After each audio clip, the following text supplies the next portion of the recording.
So here is the binomial theorem. It says in the expansion of x plus y to the n. So when we expand x plus y to the n, of course, our first term will be the first term to the nth power.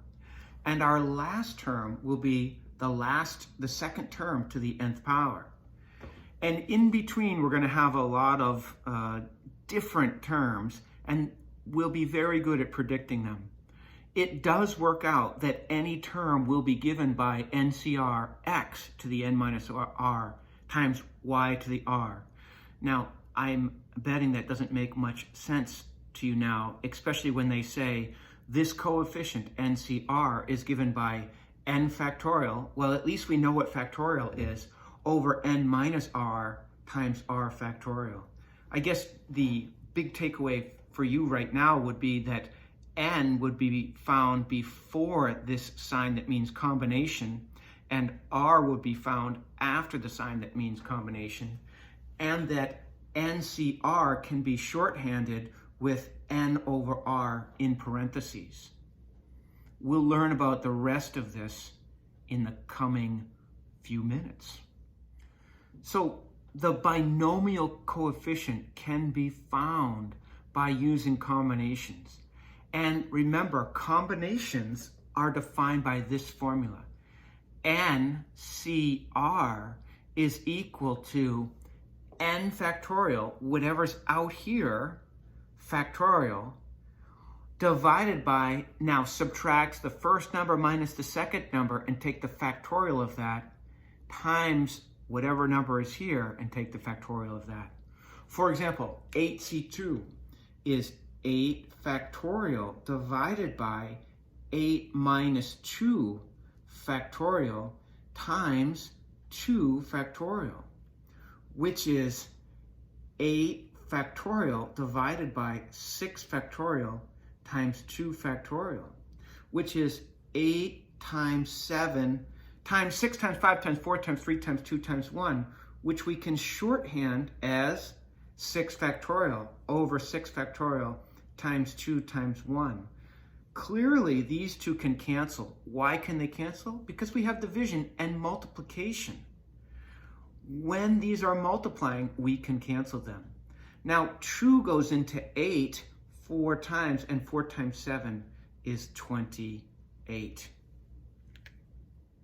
If we were given 10C3, another way you will see notation for 10C3 is simply 10 over 3.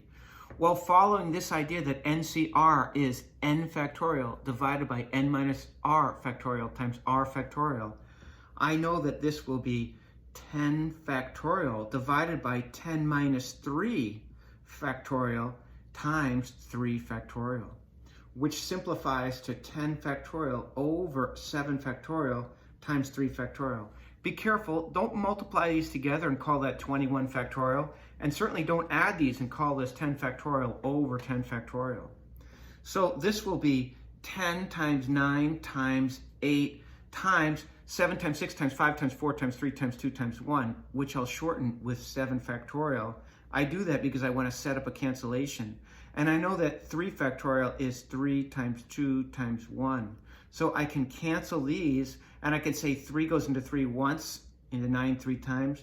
2 goes into 8 4 times. So I have 4 times 3 is 12 times 10 is 120. Here's an easy one, 7C0. Of course, if I'm following my formula, that's going to be 7 factorial over 7 minus 0 factorial times 0 factorial. Remember that 0 factorial is 1. So we wind up with 7 factorial over 7 factorial times 0 factorial. And of course, these cancel, and this is 1.